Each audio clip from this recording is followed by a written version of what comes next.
Director लाई मुयोंग के office में आया। महिला अपनी डेस्क पर बैठी थी और सुन रही थी। वो रॉथ ऑफ द स्लाइम्स असाइनमेंट को रोकने के लिए उसके पास आया था। गेम के लिए क्या कॉन्सिक्वेंसेस हो सकते हैं, ये महसूस करते हुए उस आदमी ने अपना सिर झुकाया और इसके लिए उससे बेग करने लगा। वो महिला मुयोंग की बॉस थी। उसने मुयोंग छन की ओर सिर उठाया। उसके चेहरे के एक्सप्रेशन से यह अनुमान लगाना मुश्किल था कि वो इस समय क्या सोच रही थी। प्लेयर्स को टास्क पूरा करने के लिए टेक्स्ट 7 डेज दिए गए थे। एक ओर ये काफी लग रहा था, लेकिन दूसरी ओर ये काफी नहीं था। लेकिन ये अब खत्म होने वाला था। रेड में केवल टेक्स्ट 10 मिनट्स बचे थे। प्लेयर्स को उम्मीद थी कि वे अपने सिटी की डिफेंस कर सकते हैं। प्लेयर्स अपनी जीत की चांसेस पर डिस्कस कर रहे थे। शहर में स्लाइम्स बहुत कम बचे थे। इन सभी दिनों में वे कभी भी डिफेंस लाइन को तोड़ नहीं पाए थे। उस लड़के ने अपनी मुट्ठी कसकर भींच ली। उसे कॉन्फिडेंट था कि प्लेयर्स सफल होंगे क्योंकि बहुत कम समय बचा था और स्लाइम्स वास्तव में शांत हो गए थे। लेकिन एक इंस्टेंट में सब कुछ बदल गया। आसमान स्कारलेट हो गया और एक दमनकारी साइलेंस छा गई। स्लाइम क्वीन के सिर पर डेक्स खड़ा था। उसने डिसाइड किया कि ये इस फाइट के बीच में आने और इसका कोर्स बदलने का उसका समय है। प्लेयर ने डिमांड किया कि वे शांत रहें क्योंकि समय बस खत्म होने वाला था और फिर वे असाइनमेंट पूरा कर लेंगे। इस सिचुएशन में अनावश्यक पैनिक अननेसेसरी था, लेकिन जब उस प्लेयर ने अपने पीछे एक अजीब और दमनकारी आवाज सुनी तो उसका चेहरा नाटकीय रूप से बदल गया। उस लड़के ने अनजाने में चीख निकाली। बैरन ने वॉल के पार देखा। उसने स्पष्ट रूप से देखा कि क्वीन उस ह्यूज क्रीचर के पास आने लगी, जिससे टाउन्स पीपल में कोल्ड टेरर पैदा हो गया। क्वीन वास्तव में पास आई और सिटी के ऊपर उठ गई। लोगों ने देखा कि उसकी छाती से एक ब्राइट ग्लो निकलने लगा। अपनी बैक को झुकाते हुए स्लाइम क्वीन ने अपना स्ट्राइक किया। उसने एक भेदी चीख निकाली और उसकी छाती से लाइट की एक बीम निकली। प्लेयर्स इन भयानक आवाजों को डर से सुनते रहे। डीमन क्वीन से निकलने वाली वेव से चारों ओर की जमीन और दीवारें हिल गईं। क्वीन ने अपने जेली हैंड्स को वॉल पर नीचे किया और आगे बढ़ाया। मॉन्स्टर की आंखें हेट्रेड से जल रही थीं। टास्क पूरा करने के लिए केवल टेक्स्ट 9 मिनट्स बचे थे। प्लेयर्स को पहले ही एहसास हो गया था कि सिटी के गिरने के लिए यह समय काफी हो सकता है। स्लाइम की क्वीन ने अपने हैंड्स को वॉल से गुजारा और उन्हें जमीन पर नीचे किया। इस एक्शन से एक जोरदार ट्रेमर पैदा हुआ जो एक अर्थक्वेक की याद दिलाता था। उसके हैंड्स एक चिपचिपे सब्सटेंस में बदल गए और स्लाइम्स की एक नई आर्मी उनसे सिटी में निकलने लगी। कोई बेहतर सोल्यूशन ना पाकर वेपन्स जमीन पर फेंक दिए गए। फेंके गए वेपन्स की जोरदार खड़खड़ाहट चारों ओर से सुनाई दी। कुछ जमीन पर गिर गए, कुछ तेजी से पीछे मुड़ गए, अपने कॉमरेड्स को छोड़कर भाग गए। पैनिक वेव्स में आया और हीरोज के सारे करेज को बहा ले गया। वो लड़का भागते हुए प्लेयर्स को देखता रहा और उसे अपनी आंखों पर विश्वास नहीं हुआ। वो लास्ट तक डिफेंस में खड़ा रहने वाला था और इस मिशन को नहीं छोड़ेगा। लेकिन जब आसपास कोई नहीं बचा तो वैलियंट हीरो के पास अपनी एक बड़ी प्रॉब्लम थी। प्लेयर के ऊपर एक डार्क शैडो दिखाई दी। उसका सिर पीछे झुका और उसका मुंह चौड़ा खुल गया। आखिरकार प्लेयर स्लाइम में कवर्ड हो गया, जिससे बाहर निकलने का कोई रास्ता नहीं था। क्वीन का हैंड जमीन से टकराया और सिटी में एक नई फ्लड आ गई। अचानक स्लाइम की क्वीन पर एक अटैक किया गया। मॉन्स्टर इसे डिफ्लेक्ट करने में कामयाब रहा, लेकिन उसके शोल्डर का कुछ हिस्सा हिट हुआ। बैटलफील्ड पर लाल बालों वाला एक प्लेयर दिखाई दिया। उसने पूरी वॉइस में चिल्लाया, अदर प्लेयर्स से उसकी बात सुनने का आग्रह किया। ऐसे सरप्राइज से प्लेयर्स मौके पर जम गए और उस ब्रेव प्लेयर को देखने लगे जो स्लाइम क्वीन पर अटैक करने में कामयाब रहा था। उस लड़के ने अपनी स्वॉर्ड अपने शोल्डर पर रखी और अपने घुटने पर झुक गया और चिल्लाता रहा। उसने खुद को संभालने और बचे हुए टेक्स्ट 5 मिनट्स के लिए डटे रहने का आग्रह किया। लड़कों ने स्पीच सुनना जारी रखा और सभी को उसमें ट्रूथ मिला। प्लेयर्स का गिरा हुआ स्पिरिट्स वापस ऊपर उठने लगा। प्लेयर्स ने संक्षिप्त नॉड्स का एक्सचेंज करना शुरू कर दिया। उनके चेहरे अधिक कॉन्फिडेंट हो गए और मूड ऊपर उठ गया। और एक मोमेंट बाद सभी प्लेयर्स ने अपने वेपन्स ऊपर उठाए और एक बैटल चांट निकाला। छत पर लाल बालों वाला लड़का 2 गर्ल्स के साथ बहुत खुश था कि वो मोराल बूस्ट करने में कामयाब रहा। वो लड़का जीतने के लिए पूरी तरह तैयार था और डिस्करेज्ड होने वाला नहीं था। उसने सजेस्ट किया कि सभी प्लेयर्स मॉन्स्टर को हिट करें और इससे कोई फर्क नहीं पड़ता कि वे ऐसा करते हैं। इस कॉल से इन्विगोरेटेड हुए आदमी फ्रंट लाइंस पर गए और इस बैटल का सामना करने के लिए अपना बेस्ट करने के लिए तैयार थे। मिनट से भी कम समय बचा था। स्लाइम क्वीन अधिक से अधिक स्लाइम रिलीज कर रही थी जो सिटी में घुसपैठ कर रहा था। प्लेयर्स ने उस पर अटैक किया। एरोज सभी डायरेक्शन से उड़े और क्वीन के सिर में फंस गए। ऐसे मॉन्स्टर को अपने ऊपर अटैक्स महसूस नहीं हुए। रेड के अंत से पहले केवल टेक्स्ट 8 सेकंड्स बचे थे। एक्शन बहुत तेजी से होने लगा। मॉन्स्टर फ्यूरियस था। 7वें सेकंड पर लाल बालों वाले लड़के ने क्वीन को आवाज दी। वो मॉन्स्टर पर अपना स्ट्राइक करने के लिए सही मोमेंट का इंतजार कर रहा था। सोर्ड को रोकते हुए प्लेयर ने फोर्स छोड़ा। उसकी एनर्जी से दूर उस लड़के के बाल अलग अलग डायरेक्शंस में फैल गए। 5वें सेकंड पर प्लेयर क्वीन की ओर स्पीड से भागा। 4थे सेकंड पर प्लेयर ने क्वीन पर अपना अटैक करने की कोशिश की, लेकिन वो फेल्ड रहा। कोई भी प्लेयर मॉन्स्टर से शील्ड की उम्मीद नहीं कर रहा था। जाने के लिए टेक्स्ट 3 सेकंड्स बाकी थे। प्लेयर इस बात से अपसेट नहीं था कि वो डिफेंस को तोड़ नहीं पाया। टेक्स्ट 2 सेकंड्स बाकी रहते स्लाइम क्वीन स्पष्ट रूप से अपनी फेलियर महसूस कर रही थी। उसे बुरी तरह से चीटेड किया गया था और अब वो ये बैटल हार सकती थी। मुयोंग चांग शांत था। वो अपने सुपीरियर की कृपा की उम्मीद कर रहा था और इस समय कुछ भी कहने से डर रहा था। मुयोंग ने अपनी खूबसूरत आंखें ढक लीं और जोर से आह भरी। वो एग्जीक्यूटिव डायरेक्टर के इंटेंशंस को समझ गई थी। उस आदमी ने अपनी निगाहें नीची की और एक बार फिर अनाउंस किया कि वो इस असाइनमेंट को टर्मिनेट करने का रिक्वेस्ट कर रहा है। डेस्क से उठकर उस महिला ने उन वर्ड्स को दोहराया जो उसने इस कॉन्वर्सेशन से पहले उससे कहे थे। वो सीधी खड़ी हुई और उसे एक बार फिर अपनी कंपनी पॉलिसी की याद दिलाई। वे गॉड्स नहीं थे। मुयोंग धीरे धीरे उसकी डेस्क के चारों ओर चलने लगा। एग्जीक्यूटिव डायरेक्टर सावधानी से अपने बॉसेस के पास आया। बैटल के बाद थका हुआ लाल बालों वाला प्लेयर फाउंटेन के किनारे पर बैठ गया, ठीक उसी जगह जहां प्रोटेक्टिव क्रिस्टल रखा गया था। सिर उठाकर वो चुपचाप मुस्कुराने लगा। इस मुश्किल और ट्रिकी टास्क में विक्ट्री का मोमेंट महसूस कर रहा था। और ठीक उसी क्षण डिफेंस क्रिस्टल से एक क्रैकिंग आवाज आई। उसके बॉडी के साथ एक क्रैकिंग आवाज गूंजी। चमकते हुए पार्टिकल्स अलग अलग डायरेक्शंस में उड़ रहे थे। प्लेयर जम गया। उसके सीने में उसका हार्ट जोर से धड़का। डेक्स अपनी स्वॉर्ड को न्यूकमर सिटी के प्रोटेक्टिव क्रिस्टल में फंसाकर खड़ा था। प्लेयर्स को इस असाइनमेंट को जीतने से रोकने के अलावा डेक्स उनका मजाक भी उड़ा रहा था। नोटिफिकेशंस आने लगे कि न्यूकमर सिटी स्थायी रूप से डिस्ट्रॉयड हो गया है। प्लेयर्स को यकीन नहीं हो रहा था कि ये वास्तव में हो रहा है। ब्लेड उस प्लेयर पर गिरी जिसने डेक पर चिल्लाते हुए हमला किया। दूसरे प्लेयर्स शहर के सेंटर की ओर दौड़े। उन्हें विश्वास नहीं हो रहा था कि क्रिस्टल डिस्ट्रॉयड हो गया है। जैसे ही वे सेंट्रल स्क्वायर में दौड़े, वे अचानक धीमे हो गए। उन्होंने उस जगह पर एक आदमी को देखने की उम्मीद नहीं की थी जहां क्रिस्टल था। डेक्स विजयी रूप से उसी जगह पर खड़ा रहा जहां हाल ही में क्रिस्टल खड़ा था। वहां एक वॉइड था। प्लेयर्स काले लबादे वाले स्ट्रेंजर को डर से घूरते रहे। गुस्से से भरे प्लेयर्स अपना गुस्सा रोक नहीं पाए और उसे उस आदमी पर निकालना शुरू कर दिया। उन्होंने उस पर चिल्लाया और उसे जान से मारने की धमकी दी। डेक्स ने केवल उनकी ओर अपना सिर घुमाया और उसके होठों पर हल्की सी मुस्कान आई। प्लेयर्स बहुत फ्यूरियस थे। उन्होंने सोचा कि इस क्रीप को पकड़ा जाना चाहिए और उसका निकनेम पता लगाना चाहिए और सब कुछ किया जाना चाहिए ताकि वो अब सामान्य रूप से प्ले न कर सके। लेकिन ऐसी धमकियों से डेक्स को तोड़ना असंभव था। वो निडर होकर अपनी जगह पर खड़ा रहा और मुस्कुराता रहा। डेक्स की इक्वेनिमिटी किसी का ध्यान खींचने से नहीं चुकी। प्लेयर अचानक रुक गए, स्ट्रेंजर से निकल रही एक डार्क ऑरा को महसूस करते हुए। जब हर कोई रेड की फेलियर का शोक मनाने में व्यस्त था तो शहर के ऊपर कुछ हुआ। एक तेज फ्लैश ने आसमान को रोशन कर दिया। प्लेयर्स ने अपना सिर ऊपर उठाया और सांस रोके इस अजीब फिनोमिनन को देखते रहे। फ्लैश सिकुड़ने लगी और उसके चारों ओर एक हरी कास्ट दिखाई दी। शहर की गलियों में जोरदार चीखें गूंजने लगीं। प्लेयर्स ने जमीन की ओर देखा और किसी तरह की स्लाइम उसमें से रिसने लगी। प्लेयर्स ने देखा कि स्लाइम ऊपर की ओर उठ रही थी और एक सिंगल क्लॉट में इकट्ठा हो रही थी। इस फिनोमिनन ने सभी को बहुत अलार्म कर दिया। कॉन्वर्सेशन एक और तेज फ्लैश से बाधित हुई जो जमीन के नीचे से आ रही थी। जब लाइट थोड़ी कम हुई तो प्लेयर ने अपनी आंखें खोलीं। हरे रंग की स्लाइम अभी भी उसके चारों ओर ऊपर उठ रही थी।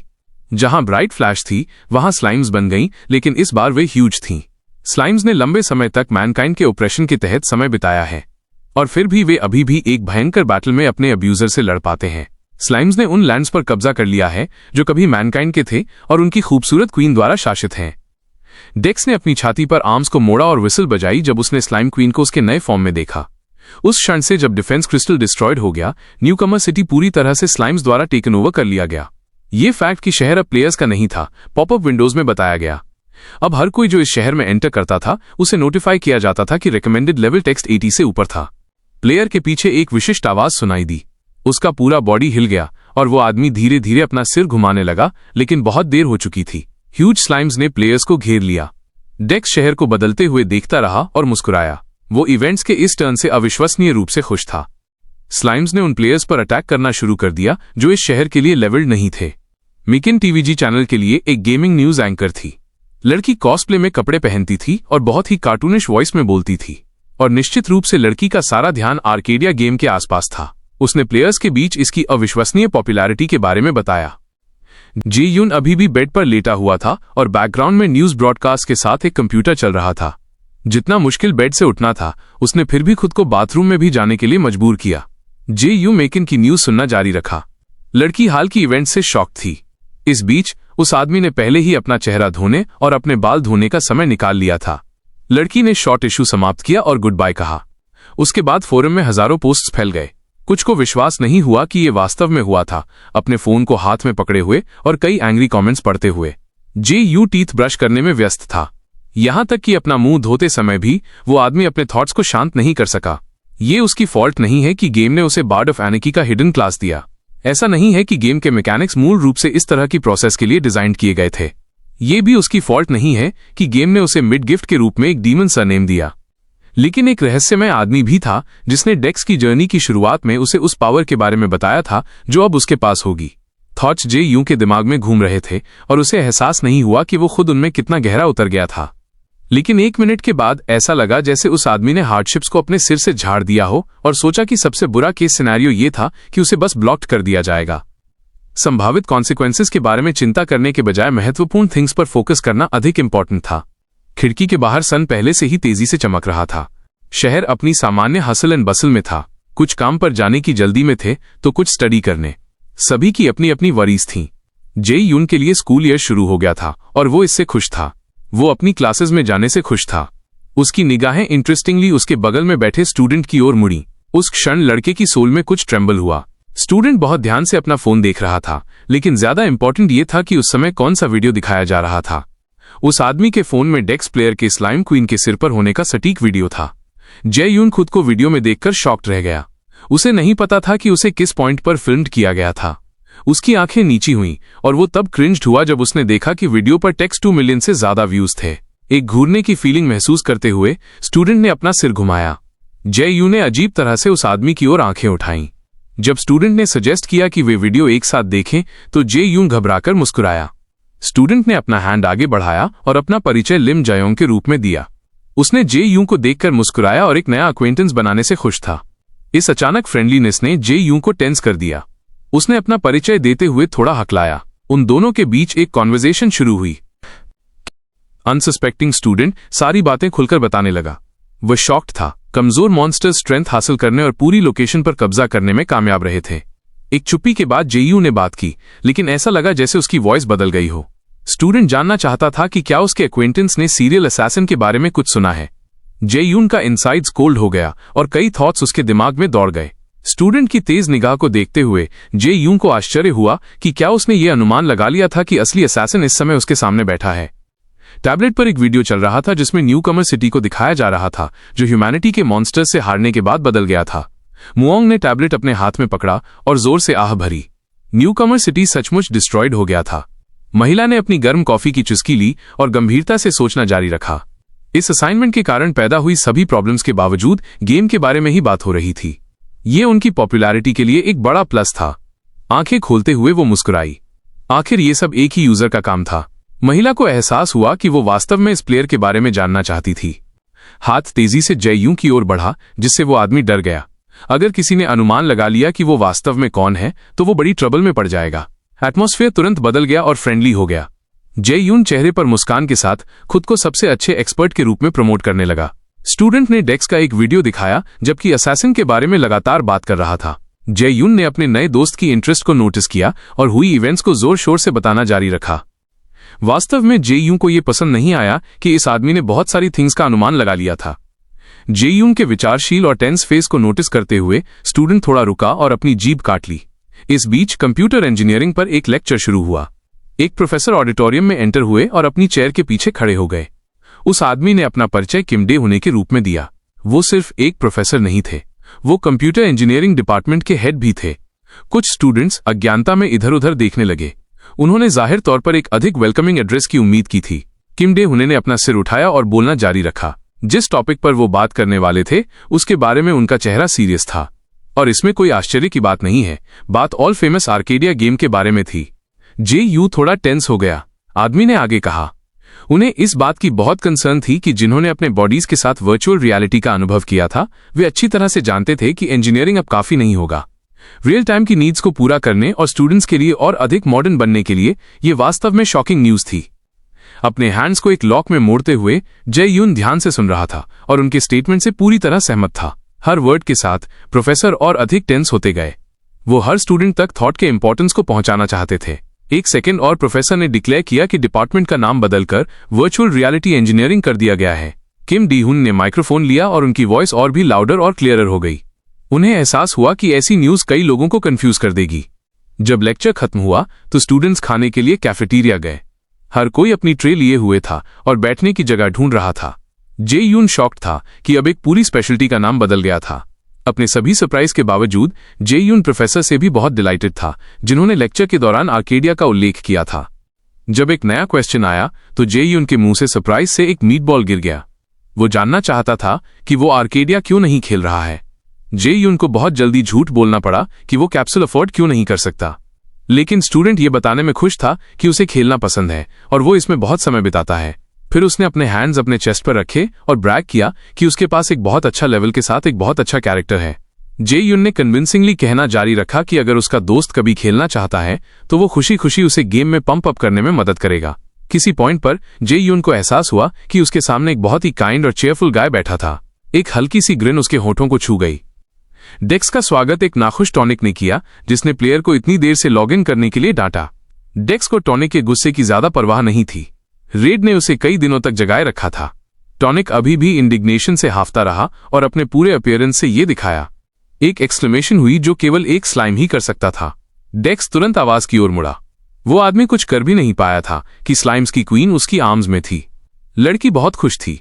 एक सेकंड बाद लगभग एक दर्जन चेयरफुल और पीसफुल स्लाइम्स प्लेयर पर झपट पड़े। वे सब उसे जमीन पर ढेर कर दिए और उसे चारों ओर से दबाया। यहां तक कि टॉनिक को भी थोड़ा लव मिला, लेकिन डीमन लॉर्ड इससे खुश नहीं था। कुछ देर बाद टेंडरनेस बंद हो गई और उन लोगों को बड़े लव स्लाइम से रिलीज कर दिया गया। क्वीन ने डेक्स के सामने अपना घुटना टेका। ये उसकी ग्रैटिट्यूड व्यक्त करने का उसका तरीका था। स्लाइम रेस इसे कभी नहीं भूलेगी। डेक्स का स्टेटस स्लाइम फ्रेंड से बदलकर स्लाइम सेवियर हो गया। हवा में एक क्राउन दिखाई दिया और प्लेयर के सिर पर लटक गया। साथ ही प्लेयर को टास्क पूरा करने के लिए एडिशनल डिसेंसी पॉइंट से रिवॉर्ड किया गया। उसकी फिजिकल स्ट्रेंथ और स्किल्स भी बढ़ा दी गईं। उसने सिर हिलाया। उसे खेलते हुए इतना कम समय हुआ था और उसके पास कई स्टेटसेस थे। टॉनिक की वॉइस सुनाई दी और डेक्स ने उसकी ओर सिर घुमाया, अपने हैंड्स पॉकेट्स में डालते हुए और एक नाखुश ग्रिमिस पहनते हुए टॉनिक ने अपने रास्ते पर जाने की डिमांड की। पर्पल रंग से उसकी आंखें पहले ही धुंधली हो चुकी थीं। डेक्स इस स्टेटमेंट से सहमत नहीं हो सका और खुद भी इस जगह से जल्दी निकलकर खुश होता। स्लाइम क्वीन बहुत खुश लग रही थी। उसने डिपार्टिंग स्लाइम सेवियर को चेयरफुली वेव करके गुड बाय कहा।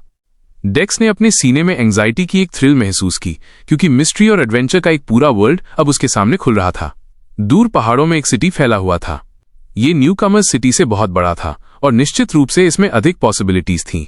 और इस सिटी से जुड़ी हुई एक रहस्यमय लड़की थी जिसके चारों ओर सब कुछ घूमता था। माइकल टाउन की बैरनी, जो न्यूकमर्स के टाउन से टेक्स 10 किलोमीटर की दूरी पर स्थित थी। ये जगह न्यूकमर प्लेयर्स के लिए रेकमेंडेड थी।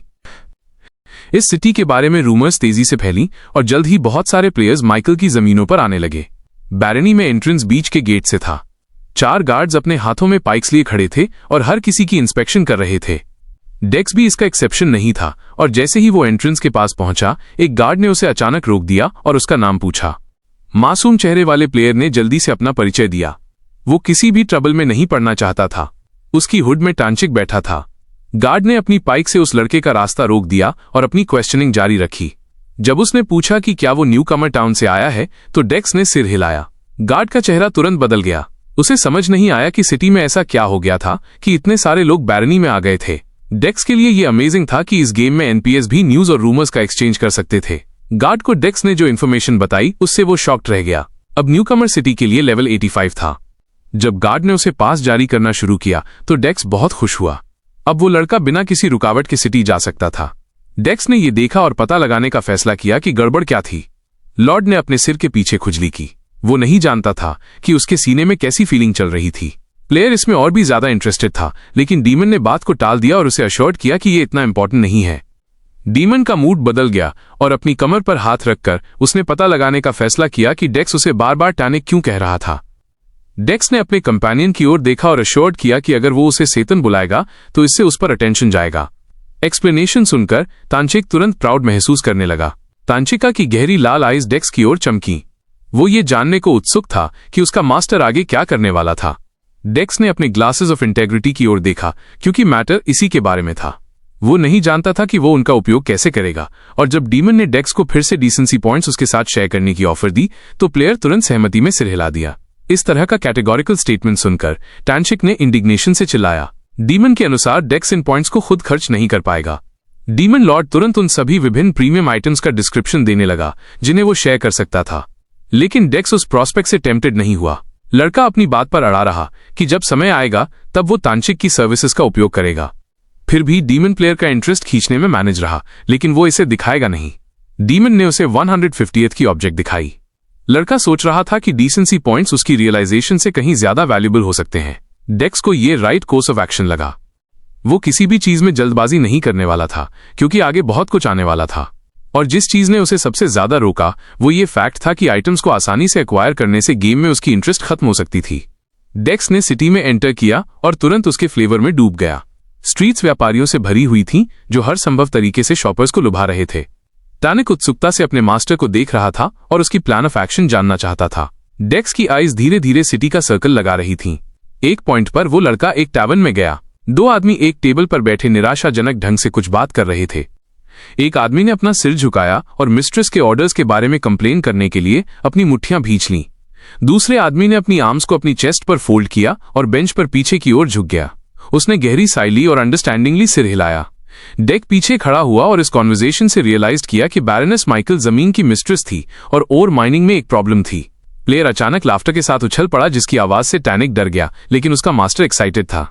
उसने अभी अभी जो फ्लीटिंग इन्फॉर्मेशन सुनी थी वो लड़के के लिए बहुत प्रॉमिसिंग लग रही थी। डीमन लॉर्ड अपने मास्टर के मूड स्विंग से शॉक था, लेकिन टॉन्चिक ने खुद कुछ भी नोटिस नहीं किया। जब किसी ने उन्हें आवाज दी तो दोनों आदमियों ने तेजी से ऊपर देखा। डेक्स ने एक चमकदार स्माइल के साथ कॉन्फिडेंटली अनाउंस किया कि वो प्रॉब्लम का सोल्यूशन जानता है। दोनों आदमी तुरंत एक्साइटमेंट से चमक उठे। वे ऐसे लड़के से मिलकर बहुत खुश थे जो उनकी हेल्प कर सकता था। डेक्स खुश था कि उसे मिशन मिल गया था। इसमें लिखा था कि प्लेयर को माइनर्स की हेल्प करने और 20 यूनिट्स ऑफ ओर का प्रोडक्शन करने की जरूरत थी। प्लेयर ने अपने कंपेनियन को आसपास देखने और सुनने की एडवाइस दी कि दूसरे लोग क्या बात कर रहे हैं। सिटी की स्ट्रीट्स ट्रेडर्स के चिल्लाने से भरी हुई थीं, जो आयरन ओर खरीद रहे थे। वे रिसोर्स के लिए अच्छे मनी देने को तैयार थे। फिर भी टॉन्चिक के लिए इसमें कुछ भी अनयूजुअल नहीं था। कंपेनियन ने केवल अपने कंधे उचकाए। सिटी में न्यू कमर्स की बड़ी इन्फ्लक्स के कारण वेपन्स की डिमांड बहुत बढ़ गई थी। अधिकांश प्लेयर्स और गैदरिंग टास्क को रिजेक्ट कर रहे थे। जैसा कि टॉन्चिक ने बताया, ये बहुत ईजी था। अपने मास्टर को सुनकर भी डीमन अभी तक ट्रूथ तक नहीं पहुंचा था। टॉनिक ने एक आईब्राउ उचकाई और उसे देखा, आगे एक्सप्लेनेशन का वेट कर रहा था। डेक्स अपने लिप्स पर हल्की स्माइल के साथ डीमन के पास से गुजरा। वो चाहता था कि डीमन खुद ही गेस करे कि ऐसी केस में क्या हो सकता है। फिर डेक्स डीमन की ओर मुड़ा और ओके साइन दिखाया। फॉर स्टार्टर्स वो लड़का कुछ मनी कमाना चाहता था। बैरोनेस अपने डेस्क पर बैठी थी और चिंतित चेहरे के साथ फाइनेंशियल रिपोर्ट्स पढ़ रही थी। पिछले महीने आयरन ओर की कीमत 10 ब्रॉन्ज थी, लेकिन इस महीने प्राइस अचानक बढ़ गई और अब इसका वैल्यू 15 कॉइन्स था। उसने रियलाइज किया कि रॉ मटेरियल्स की कमी के कारण ब्लैकस्मिथ का वर्क की क्वालिटी खराब हो सकती थी और प्राइस केवल बढ़ेगी। हाईलैंड्स में माउंट फीना पर माइन नंबर 1 का एंट्रेंस था। डेक्स अंदर गहराई में गया। वह किसी अन्य प्लेयर्स से नहीं मिलना चाहता था। उसने चारों ओर देखा और स्माइल किया, क्योंकि वो अब एक्ट कर सकता था। अब मैटर टॉनिक के हाथों में था। उसने संदेह से अपने मास्टर को देखा, क्योंकि वो करेक्टनेस के बारे में श्योर नहीं था। डेक्स ने एक बार फिर अपने कंपेनियन को अश्योर्ड किया कि वो जानता है कि वो क्या कर रहा है। वह 1 आइटम के लिए थोड़ा इंटेग्रिटी खर्च करने को तैयार था। एक जोरदार चकल और असंतुष्ट लुक के साथ डीमन ने अपना हाथ उठाया। अगर मास्टर कुछ डिमांड करता है तो वो रेजिस्ट नहीं कर सकता। 8000 डिसेंसी के लिए डीमन ने होस्ट के लिए एक माइंड डिस्ट्रॉयर ड्रिल को समन किया। डेक्स ने लॉन्गिंगली अपने नए एक्विजिशन को देखा। वो लड़का पहले से ही रिचेस की एंटिसिपेशन कर रहा था। इस बीच मार्केट प्लेस में कॉमर्स की हलचल थी। मर्चेंट्स अपने वेपन्स ऑफर कर रहे थे। प्लेयर्स एडमिरेबली उन्हें देख रहे थे। सेल पर कई तरह के वेपन्स थे, लेकिन बेस्ट सेलर्स लाइट्स थे। प्लेयर एक वेपन को अटेंशन से एग्जामिन कर रहा था। एक लड़की स्क्वायर में खड़ी थी और चिल्ला रही थी कि वो मिशन को पूरा करने के लिए 20 यूनिट्स ऑफ आयरन ओर खरीदने को तैयार है। एक और प्लेयर उसके पास आया और पूछा कि वो किस तरह के मिशन के लिए और खरीदना चाहती है। तब प्लेयर ने उसे बताया कि ये असाइनमेंट उसके डेवलपमेंट में हेल्प नहीं करेगा, क्योंकि इसे करने से उसे केवल रेपुटेशन बूस्ट मिल सकता है। प्लेयर ने गुड बाय कहा, लेकिन जाने से पहले उस लड़के ने लड़की को और माइन करने और उसे ट्रेडर्स को ज्यादा प्रॉफिट के लिए बेचने की एडवाइस दी। ब्लैकस्मिथ्स एडन और कशीम इस कॉन्वर्सेशन के अनचाहे विटनेसेस बन गए। उनके चेहरे एंगर से विकृत हो गए। कशीम इस सिचुएशन से बहुत दुखी था। एडवेंचरर्स सारा और खरीद रहे थे और अपने वेपन्स बना रहे थे। ब्लैकस्मिथ का पेशेंस अब खत्म होने वाला था। एडन को श्योर था कि अगर बैरोनेस ने इसके बारे में कुछ नहीं किया तो ट्रबल होगी। आर्केडिया में इकोनॉमी वास्तविक प्रोडक्शन की नकल करती थी और कंजम्पशन इसका मुख्य पार्ट था। प्रत्येक रीजन एक अलग प्रकार के रॉ मटेरियल में स्पेशलाइज था। कुछ रीजन्स ओर से, अन्य लेदर से और अन्य वूल से निपटते थे। सीजन के आधार पर रीजन्स के बीच कुछ रिसोर्सेज की डिमांड बढ़ती या घटती थी और रीजन्स के बीच ट्रेड या रिसोर्सेज का इक्वल एक्सचेंज होता था। अब तक सबसे ज्यादा sought after resource iron ore थी। एक प्लेयर निराशा के साथ हिस्टेरिकल होने को तैयार था। उस लड़के ने नहीं सोचा था कि आयरन ओर पाना इतना डिफिकल्ट होगा। उसकी गर्लफ्रेंड ने सहमति में सिर हिलाया। आयरन अब शॉर्ट सप्लाई में था क्योंकि उसके आसपास कई लोगों ने ब्लैकस्मिथ्स बनना चुना था। मार्केट में आयरन ओर की लगातार शॉर्टेज के कारण प्राइस पर पीस 10 ब्रॉन्ज से बढ़कर 17 कॉइन्स हो गई थी। आयरन की बढ़ी हुई प्राइस ने ब्लैकस्मिथ्स के लिए एक नई प्रॉब्लम खड़ी कर दी थी। उन्हें लॉसेज होने लगे क्योंकि कोई भी बढ़ी हुई प्राइस वाले वेपन्स को खरीदना नहीं चाहता था। लड़की ने अपने आर्म्स को अपनी साइड्स में रखते हुए अपना सिर उठाया और ग्रजिंगली कहा कि यह बहुत ज्यादा है। उसे रियलिस्टिक पॉलिटिक्स पसंद नहीं थी। वे दोनों मुड़े और उस व्यक्ति को देखा जिसने उनकी कॉन्वर्सेशन में इंटरवीन करने का फैसला किया था। उसने प्लेयर्स को देखा और जानना चाहा कि वे माइनिंग के लिए क्यों नहीं जाते। ये क्वेश्चन सुनकर लड़कों ने गहरी साई ली। वे पहले से ही जानते थे कि इस एक्शन के रास्ते में क्या डिफिकल्टीज आ सकती हैं और उन्होंने ऐसे ऑप्शन पर विचार भी नहीं किया था। टाउन से माइन तक जाने में ही लगभग 2 आवर्स लग सकते थे और केवल वहां पहुंचने में बहुत लॉन्ग टाइम लगता था। लेकिन यह मुख्य रीजन नहीं था। प्रोसेस खुद इजी नहीं था और प्लेयर किसी भी समय ड्यूरेबिलिटी से बाहर हो सकता था। लड़कों ने अपनी ऑब्जर्वेशंस को शेयर करते हुए बच्चों पर हॉवर किया। उनके लिए और खरीदना और अपने स्किल्स और प्रोफेशंस को इंप्रूव करने पर वर्क करना आसान था। और किड को एक बार फिर याद दिलाया गया कि माइन में खुदाई करना एक बहुत ही अनप्रॉफिटेबल एंडेवर है। पर अब माइन में एक ऐसा प्लेयर था जो नहीं मानता था कि और निकालना समय की प्रॉफिटेबल इन्वेस्टमेंट नहीं हो सकती। डेक्स रुका और उसने अपना माथा पोंछा। तभी उसके सामने साइंस पॉपअप होने लगे कि उसने कितना और निकाला है। अपनी इन्वेंट्री चेक करते हुए डेक्स ने तय किया कि उसने जितना और निकाला है वो काफी होगा। वह रिजल्ट से खुश था। माइनिंग सीजन के लिए डेक्स और टैनशिक अलग हो गए थे। वो डीमन उस टनल में उड़कर आया जहां उसका मास्टर था और उससे मिलकर खुश हुआ। टैनिक एक नए ऑफर के साथ अपने मास्टर पर झपटा। जब उसने ड्रिल के पहले से भी बेहतर होने के बारे में बात की तो उसकी आंखें चमक उठीं। डेक्स के रिस्पॉन्स का इंतजार किए बिना डीमन ने अपने मर्चेंडाइज का प्रचार करना जारी रखा। उसकी पीठ के पीछे एक मैजिक सर्कल दिखाई दिया। डेक्स की बची खुची डिसेंसी के बदले में डीमन उसे टीयर्स ऑफ डार्कनेस नेकलेस देने को तैयार था। ये आइटम और माइनिंग की स्पीड इंक्रीज करने के लिए अच्छा था, लेकिन प्लेयर इस सब्जेक्ट से अनइम्प्रेस था। गाय ने अपने चेहरे से धूल साफ की। साथ ही ये आइटम प्लेयर लेवल 220 गेन करने के बाद ही पहन सकता था। डेक्स को इसमें कोई पॉइंट नजर नहीं आया। डेक्स का चेहरा और भी मेनेसिंग, भयानक हो गया। वो इस आइटम को बेच भी नहीं सकता था क्योंकि हर कोई जान जाएगा कि वो कौन है। ये सारी आर्ग्यूमेंट्स डीमन के शरीर में पियर्सिंग एरोज की तरह थीं। उसका मास्टर काफी क्लेवर, चतुर निकला। बैरनेस ने अपने सबसे करीबी लोगों की एक मीटिंग बुलाई। वो हाथ बांधकर बैठी थी और ब्लैकस्मिथ्स की एक दर्जन लेटर्स को देख रही थी जिनमें ओर की कमी की शिकायत थी। कुछ तो बैरनी छोड़ने को भी तैयार थे।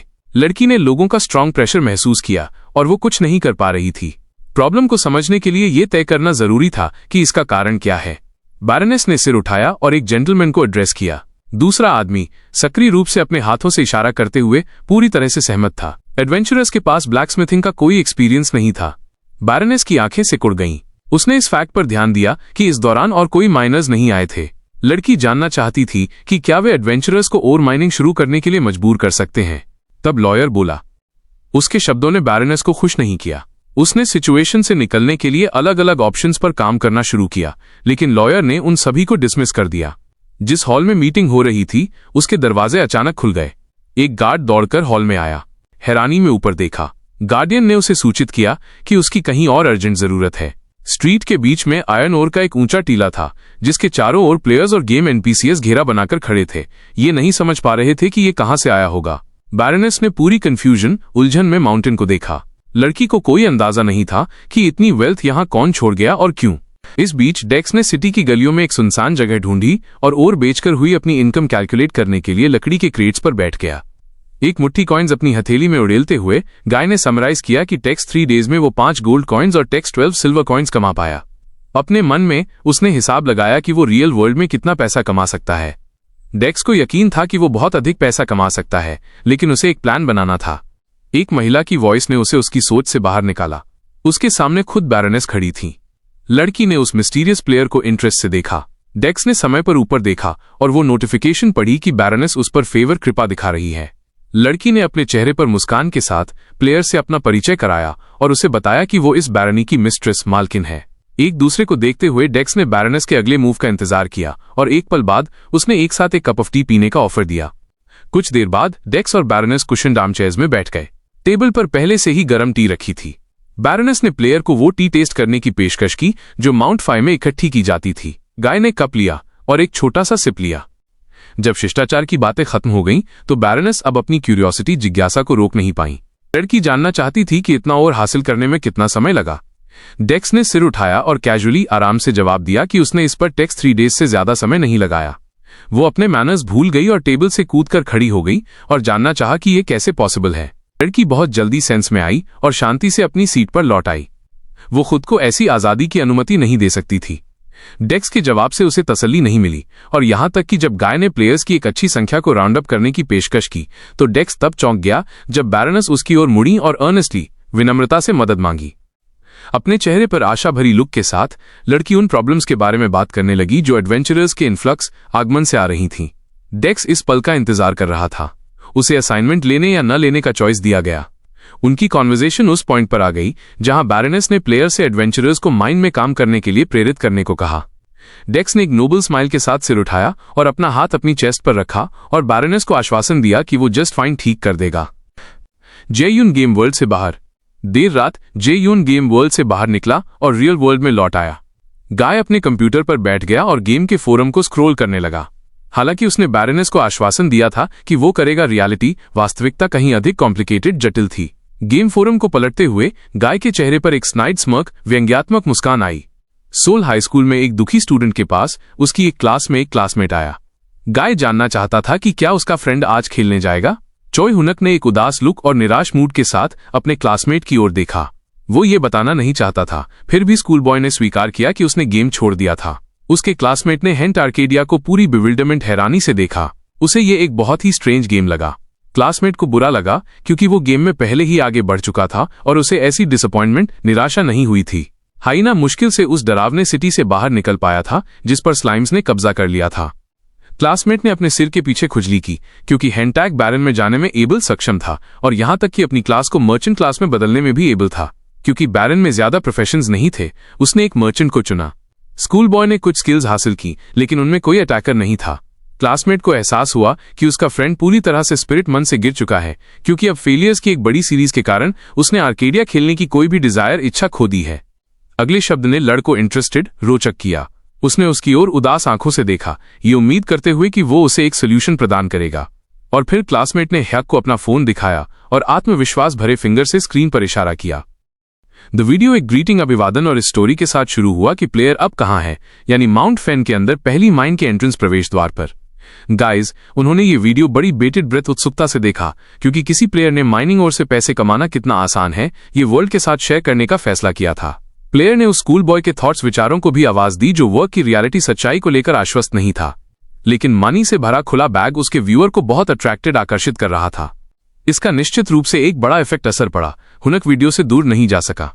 फिर कुछ फैक्ट्स आए जिन्हें प्लेयर ने अपनी उंगलियों पर समझाना शुरू किया। शुरुआत में किसी भी स्टार्टिंग प्लेयर के लिए प्रोस्पेक्ट संभावनाएं बहुत आकर्षक नहीं लग रही थीं, इसलिए प्लेयर ने ऑडियंस को माइनर स्किल रैंक डेवलप करने का आश्वासन दिया। इसके बाद प्लेयर के हाथ में एक प्रेशियस क्रिस्टल दिखाई दिया। वो नरेट वर्णन करता रहा। इस इन्फॉर्मेशन ने स्कूल बॉय के होश उड़ा दिए। वो और माइनिंग को एक अलग नजर से देखने लगा। फिर प्लेयर ने खुद माइनिंग के मोमेंट को स्किप करने का फैसला किया। ये बोरिंग उबाऊ था और अगला फ्रेम हमें एक ब्लैकस्मिथ को दिखाता है। कॉइन्स बाहर निकालते हुए प्लेयर ने एक दिन की अपनी अर्निंग्स कमाई का डेमोन्स्ट्रेट प्रदर्शन किया। स्कूल बॉय की आंखें चमक उठीं और उसके सिर में कॉइन्स की बारिश होने लगी। हेंटॉक ने खुद को पूरी तरह से एक प्रोफेशनल माइनर के रूप में देख लिया था। प्लेयर के चैनल ने इनक्रेडिबल पॉपुलैरिटी, अविश्वसनीय लोकप्रियता हासिल कर ली, लेकिन कोई नहीं जानता था कि इस वीडियो का ऑथर बहुत से नुआंसेस बारीकियों के बारे में चुप रहा। वीडियो ने क्रूशियल नुआंसेस को छोड़ दिया और ऐसा दिखाया जैसे कि लिटरली एनीवन लगभग कोई भी ग्रेट रिजल्ट्स पा सकता है। एक पॉइंट पर प्लेयर्स पागल हो गए लगते थे। वे हर काउंटर पर झपट पड़े और पिकैक्स बेचे जाने की डिमांड करने लगे। फुल आर्मर पहने हुए प्लेयर्स एक एक करके फेसलेस पपेट्स चेहरे रहित कठपुतलियों की तरह गोल्ड पाने के लिए माउंट फियाना की ओर चल पड़े। ऐसी न्यूज ने बैरोनेस माइकल को इनक्रेडिबली प्लीज्ड, अत्यधिक प्रसन्न किया। लड़की खुशी से बस हंस पड़ी। डेक्स एक सॉफ्ट चेयर में बैठा था और अपनी आर्म्स को अपनी चेस्ट पर फोल्ड करके बैठा था। वो बैरोनेस को इस तरह के मूड में देखकर खुश था। फिर भी लड़की ये जानने के लिए बहुत क्यूरियस उत्सुक थी कि ये मिस्टीरियस प्लेयर किन बेसिक नीड्स के बारे में बात कर रहा था। तब डेक्स और भी जोर से मुस्कुराया क्योंकि इजी मनी की डिजायर इच्छा लोगों के लिए वंडर्स चमत्कार कर सकती थी। बैरोनेस, हालांकि वो नहीं समझ पाई कि उसने ऐसा रिजल्ट कैसे हासिल किया, फिर भी इससे बहुत खुश थी। फिर डेक्स ने उसे याद दिलाने का फैसला किया। डेक्स का चेहरा तुरंत अधिक कंपोज्ड, शांत और सीरियस गंभीर हो गया क्योंकि उसने उन्हें इस प्लान के इंपॉर्टेंट डिटेल्स पर वापस लाया। बैरोनेस ने सिर हिलाया क्योंकि डेक्स की बदौलत वो ठीक वैसा ही करेगी। ऐसी एडवाइस ने तुरंत बैरोनेस की इकोनॉमिक्स अर्थशास्त्र में इनएक्सपीरियंस अनाड़ीपन को डेक्स को दिखाया। बॉय मुस्कुराया क्योंकि वो उसे सिखा सकता था कि ये रियलिटी वास्तविकता में कैसे किया जाता है। बैरोनेस भी अधिक सीरियस हो गई जब उसने आयरन ओर की इंक्रीज्ड कॉस्ट, बढ़ी हुई लागत के बारे में बात की। डेक्स के लिए इस मैटर पर भी बैरोनेस को कुछ एडवाइस देना मुश्किल नहीं था। प्लेयर ने प्राइस इंक्रीज पर ध्यान न देने का सुझाव दिया। प्लेयर ने सोचा कि अगर वे कंप्लेन करना शुरू कर दें तो वे क्या करेंगे। लड़की तुरंत टेंस्ड अप तनाव में आ गई, लेकिन डेक्स ने फैसला किया कि उन पर भी ज्यादा ध्यान देना उचित नहीं है। बैरोनेस इस एनिग्मेटिक प्लेयर, रहस्यमय खिलाड़ी के साथ इतनी प्लेजेंट एक्वेंटेंस, सुखद परिचय करके खुश नहीं हो सकती थी। जब डेक्स ने उसे याद दिलाया कि वो सबसे पहले और सबसे महत्वपूर्ण एक प्लेयर है, तो बैरोनेस फिर से सेंस में आई और खांसी। इन सभी हिंट्स और हिंट्स के पीछे लड़की सोल आत्मा में एक मोटिव, मकसद छिपा था। जैसे कि प्लेयर के थॉट्स को पढ़ रही हो, बैरोनेस ने खुशी से भरी आंखों के साथ प्लेयर को धन्यवाद देने की पेशकश की। एक स्क्रोल ताड़पत्र जो गोल्डन रिबन से बंधा हुआ था और जिस पर एक रेड सील, लाल मुहर लगी थी, टेबल पर गिरा। वो इसे खोलने की जल्दी में नहीं थी। बैरोनेस ने स्क्रोल को अपने हाथ में लिया और पहले प्लेयर से पूछा कि स्क्रोल किस बारे में है। डेक्स ने पूरी तरह से शांत आवाज में कहा कि ये बैरोनेस के लिए उसका बिजनेस प्रोपोजिशन था। उसके होठों पर एक हल्की सी मुस्कान थी। गाय ने लड़की से प्रॉमिस वादा किया कि उसे स्क्रोल में लिखी बातें पसंद आएंगी। गेम में एक व्यक्ति लिमिटेड अमाउंट ऑफ मनी ही कमा सकता था, इसलिए डेक्स को कुछ सोचना पड़ा। प्लेयर के मन में ये सिंपल, सरल था, बस दूसरों पर पावर शक्ति हासिल करना और फूड चेन का लीड नेतृत्व करना था। टैंचिक ने अचानक अपनी आंखें खोली। उसका दिल एक फ्रैंटिक रिदम, तेज ताल से धड़क रहा था। डीमन अपने मास्टर के कंधे पर था जब वो बैरनी की क्राउडेड स्ट्रीट्स, भीड़भाड़ वाली गलियों से नीचे चल रहा था। टैनिक को एहसास हुआ कि वो केवल ड्रीमिंग सपना देख रहा था, लेकिन ये बहुत ज्यादा रियलिस्टिक, यथार्थवादी था। इस ड्रीम ने उसे कुछ ऐसा याद करने का अपॉर्चुनिटी अवसर दिया जो इतना प्लेजेंट, सुखद नहीं था। डेक्स सिटी स्ट्रीट पर चल रहा था और लोगों को माइन में जाने के लिए ग्रुप्स को बुलाते हुए सुन रहा था। टैनिक ने अपने मास्टर को आवाज दी और उस स्क्रोल के बारे में पूछा जो उसने बैरोनेस को दिया था, लेकिन डेक्स डीमन की ऐसी इंटरेस्ट से खुश था। गाय की आंखें एक्साइटमेंट, उत्साह से चमक उठी। एक थम्स अप के साथ प्लेयर ने डीमन को और माइनिंग की इंट्रिकेसीज, जटिलताओं के बारे में बताना शुरू कर दिया। जो यूनिक और डेक्स को कभी कभी मिलता है, वो केवल डीमन द्वारा दिए गए ड्रिल के कारण ही उसे अवेलेबल उपलब्ध है। अपनी आर्म्स को अपनी चेस्ट पर फोल्ड करते हुए टैनिक सरप्राइज्ड, हैरान हुआ जब डेक्स ने बताया कि ऐसी जगह में भी वास्तव में पैसा कमाना पॉसिबल, संभव था। तभी डेक्स ने अपना प्लान और वो सीक्रेट लिस्ट रिवील, खुलासा की। फिर डेक्स ने कहा कि वे भी जिनके पास पैसा नहीं है, माइन में एंटर, प्रवेश कर सकते हैं और बाद में पे कर सकते हैं। टैनिक शॉक्ड, हक्का बक्का रह गया और उसने पूछा कि डेक्स एंट्री के लिए कितना चार्ज करेगा। डेक्स ने अपना सिर झुकाया और सोचा। वो जानता था कि लोग स्टूपिड, बेवकूफ नहीं थे और जल्दी ही एहसास कर लेंगे कि ये सब एक टोटल स्कैम, पूरी तरह से घोटाला था। सेतन खुद इस प्लेयर की ऑडेसिटी, दुस्साहस से शॉक्ड था। इतनी अमाउंट असाइन करना सच्चा सैक्रिलेज, अपवित्रीकरण था। डीमन श्योर नहीं था कि प्लेयर्स की स्टूपिडिटी इतनी सम्स चार्ज करने के लिए काफी थी या नहीं, लेकिन डेक्स बस मुस्कुराया। उसकी आंखें रियल फन की एंटिसिपेशन, पूर्वाभास से चमक उठीं। उसका प्लान वर्क करेगा और वो कुछ बहुत इजी मनी कमा सकता था। टैनिक अपनी आंखों और कानों पर बिलीव, विश्वास नहीं कर सकता था। अगर वो खुद एक डीमन रूलर नहीं होता तो वो निश्चित रूप से वो टाइटल डेक्स को दे सकता था। मास्टर के ऐसे ऑडेसिटी से डमफाउंडेड, हैरान टैंचिक ने सिर झुका लिया। लोगों को इतनी आसानी से बेवकूफ बनाना केवल एक रियल विलन, असली खलनायक ही कर सकता था। डेक्स ने अपना सिर उठाया और डीमन की ओर देखा। उसने सवालिया अंदाज में उसकी ओर देखा और उसने अफर्मेटिवली, सकारात्मक रूप से सिर हिलाया। टैंच मुस्कुराया और अपना हाथ अपनी चेस्ट पर रखा, अपने मास्टर को उसका पीछा करने के लिए कहा। वो डेक्स को कुछ बहुत इंटरेस्टिंग दिखाना चाहता था। डेक्स को जरा भी अंदाजा नहीं था कि वो क्या हो सकता है। एक डीमन रूलर से बेशक आप कुछ भी उम्मीद कर सकते थे। आखिरकार वे माइंस में गहरे उतर गए और डीमन डेक्स को एक ऊंचे और लॉक्ड गेटवे, बंद द्वार तक ले गया। डेक्स जानना चाहता था कि ये जगह क्या थी। टैनिक ने कहा कि वो बहुत पहले यहां आया था और जब डेक्स और माइनिंग कर रहा था, वो गेट को ढूंढ पाया। डेक्स ने गेट के चारों ओर देखा और ध्यान दिया कि ये काफी ओल्ड और अबैंडन्ड, पुराना और वीरान लग रहा था। मोस्ट लाइकली, संभवतः वर्षों से इसमें एंटर नहीं किया गया होगा। उसकी आईब्राउज, भौहें सिकुड़ गईं। उसकी नजर आयरन प्लेट्स पर गई जिन पर इतने लंबे समय से जंग नहीं लगा था। डेक्स को लगा कि गेट पर कोई स्पेल जादू था। उसी समय टैनिक अपने मास्टर को गेट खोलने की कोशिश करने के लिए इनकरेज, प्रोत्साहित कर रहा था। अपने क्लेवर मास्टर को देखते हुए वो नहीं समझ पा रहा था कि प्लेयर को क्यों नहीं समझ आ रहा था। डेक्स 10 मिनट्स की डिस्कशन के बाद डेक्स को कुछ एहसास हुआ। जो इंटेग्रिटी, ईमानदारी गाय के पास थी, वैसी ही चीज टैनिक्स जैसी एंटिटीज को चाहिए थी। डीमन के पास भी ये पावर थी, लेकिन बहुत बहुत धीरे। इसमें उसे लगभग टेक्स्ट 500 ईयर्स लग जाते। डीमन ने कहा कि एंजल्स ने यह सुनिश्चित किया था कि कोई अंदर न आ सके। टांच ने एक्साइटमेंट से अपने मास्टर को देखा। उसे प्लेयर की स्ट्रेंथ पर कॉन्फिडेंट विश्वास था, ये याद करते हुए कि उसके पास एक पावरफुल फोर्स थी। डेक्स के लिए डीमन से ऐसे कॉन्फिडेंस के वेटी इम्प्लीकेशंस गंभीर निहितार्थ थे। गाय वास्तव में कोई बाउंड सीमाएं नहीं जानता था। टैनिक के होंठ एक और सिनिस्टर ग्रिन भयावह मुस्कान में फैल गए, जिससे उसके छोटे नुकीले टीथ दांत दिखाई दिए। बस अब फिर से ट्राई करने और करने की बारी थी। डेक्स का हाथ फिर से दूर की ओर बढ़ा। डेक्स ने इसे खोलने के क्लियर इंटेंशन स्पष्ट इरादे के साथ गेट को छुआ, और इस बार बॉय और गेट के बीच एक सर्कल दिखाई दिया। पहले तो प्लेयर को बेहद सरप्राइज्ड आश्चर्य हुआ कि उसे गेट खोलने के लिए पूरे टेक्स 15,000 डिसेंसी पॉइंट्स पे करने पड़ेंगे। सिस्टम ने रिपोर्ट किया कि सील टूट गया था और गाइज ने एक अनआइडेंटिफाइड सेलेस्टियल ऑल्टर अज्ञात स्वर्गीय वेदी की डिस्कवर खोज की थी। गेट अब प्लेयर के लिए कोई बैरियर बाधा नहीं था। डेक्स ने देखा कि इसके पीछे क्या है। एंजल्स और डीमंस के बीच ग्रेट बैटल के समय आर्केडिया की लैंड्स उच्च बीइंग्स के लिए एक बैटल ग्राउंड युद्ध का मैदान बन गईं, और जल्द ही पूरा कॉन्टिनेंट स्कारलेट रंग का हो गया। लेकिन आर्केडिया में एक वर्ल्ड ट्री था, और अगर उसका प्रोटेक्शन ना होता तो कुछ भी लिविंग जीवित नहीं बच सकता था। तब से 1 मिलेनियम सहस्राब्दी बीत चुका है, लेकिन ग्रेट बैटल की हॉरर की गूंज अभी भी आर्केडिया के लोगों के हार्ट्स में गूंजती है। गेम एडमिनिस्ट्रेशन ने फिर से मीटिंग बुलाई। उनके सामने एक नई प्रॉब्लम थी, और मीटिंग रूम में बैठे हुए स्क्रीन पर एक लाल एरर चमक रहा था। डिहॉन ने इमरजेंसी मीटिंग खोलने की प्रिपेयर तैयारी की। अपनी आंखें शीट में नीची करते हुए आदमी ने सभी को वार्न किया कि यह अटमोस्ट इंपॉर्टेंस का मैटर है। हर कोई एग्जॉस्टेड थका हुआ था, और कुछ समय पहले आई स्लाइम प्रॉब्लम से अभी तक मानसिक रूप से रिकवर नहीं हो पाया था। एक एक करके एम्प्लॉइज ने फटीग थकान की शिकायत की, क्योंकि वे कई दिनों से सिटी की डीलिंग से निपट रहे थे। डिहॉन काम पर आया और कहा कि मिस्टिक क्वेस्ट के लिए ट्रिगर हिट हो गया है। सभी क्वेस्ट की जांच करने के बाद उसे पता चला कि यह माउंट फेन में किसी चीज से रिलेटेड संबंधित था। हर किसी ने अपनी आंखें नीची की और उसके द्वारा कलेक्टेड मटेरियल्स का स्टडी अध्ययन करना शुरू कर दिया। म्यूएन चांग ने नोटिस किया कि माउंट फियान एंजल्स डोमेन में भी था। यह मैनेजिंग डायरेक्टर के लिए एक रेवलेशन खुलासा था। डिहॉन ने सिर हिलाया, क्योंकि आज की इंसिडेंट से पहले किसी को इसके बारे में पता नहीं था। उसने अपनी आंखें ढकी और स्टोरी बताने की प्रिपेयर तैयारी की। एक दिन एंजल्स पहली बार हेवन से माउंट फेन पर उतरे, और तब से इस जगह को स्टेवे टू हेवन स्वर्ग की सीढ़ी कहा जाता है। और की अबंडेंस बहुतायत का मतलब था कि सीढ़ियों को इंट्रूडर्स घुसपैठियों से किसी तरह प्रोटेक्ट किया जाए। एग्जीक्यूटिव को उम्मीद नहीं थी कि इस गेम में इतने सारे मिस्ट्रीज, रहस्य और मिस्टीरियस प्लॉट ट्विस्ट्स हो सकते हैं। ताहुन ने सभी को टास्क बताने के लिए अपना मुंह खोला। आदमी ने सभी को प्रिपेयर करने के लिए दूर से शुरू करने की ट्राई कोशिश की। मुयोंग चान को क्वेस्ट का नाम सुनते ही स्क्यूअर्ड हुआ। डेक्स उस ऑल्टर को घूर रहा था जो इस रूम में था। उसे एहसास हुआ कि इस जगह को स्टेवे टू हेवन कहा जाता था। सेतन खुशी से झूम उठा।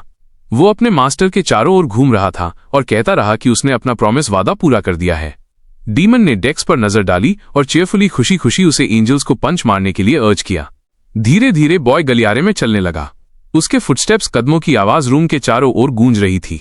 सार्कोफेगस ताबूत के ऊपर खड़े होकर डेक्स ने उसे एक बार फिर ध्यान से देखा। टॉनिक ने अपने मास्टर को अश्योर किया कि सार्कोफेगस के अंदर एक ट्रेजर खजाना था। डेक्स ने कवर की ओर अपना हाथ बढ़ाया। पहले तो उसे एक एरर मिला कि वो एंशिएंट टेक्स्ट नहीं पढ़ सकता। कुछ देर के लिए डेक्स गहरे थॉट विचार में था। डाउट, संदेह उसके चारों ओर मंडरा रहे थे। प्लेयर नहीं जानता था कि उसे इस जगह की एक्सप्लोर खोज जारी रखनी चाहिए या नहीं। टॉनिक पेशेंस खो रहा था और इंसिस्ट कर रहा था कि डेक्स ढक्कन को जल्द से जल्द खोले। साइलेंस थी।